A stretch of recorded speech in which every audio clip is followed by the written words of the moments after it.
from an ordinary summer, drop the anchor.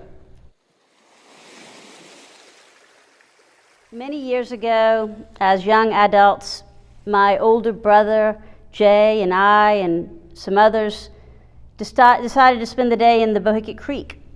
This was during the Rockville Regatta.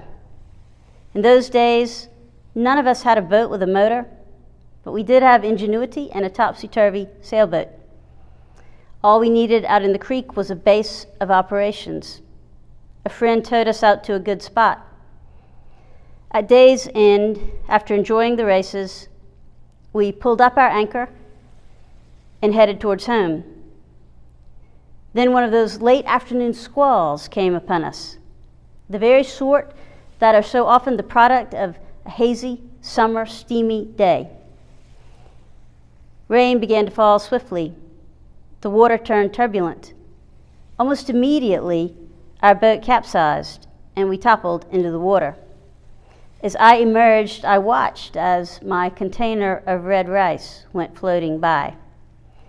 As soon as we accounted for one another, each of us popping up from under the boat, I noticed my brother swimming nearby.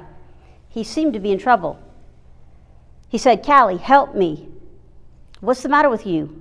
I asked.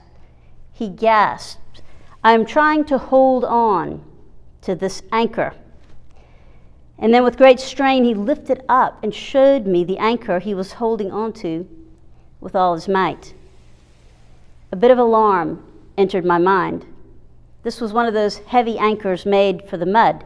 I shouted at him, "Jay, drop the anchor." "But you don't understand," he said. "This is Dandy's anchor." Dandy was our grandfather. For a split second, that changed matters for me. Our grandfather had died several years earlier, and he had spent his life sailing on those very waters.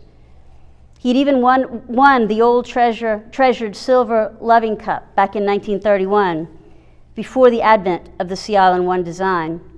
I had to suppress the powerful urge to swim over and help my brother hold on to the anchor.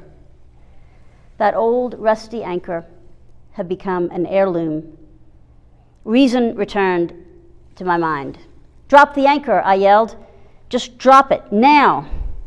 My brother dropped the anchor and immediately regained his strength. As we arrived home that evening, exhausted and embarrassed, we told our father what had happened.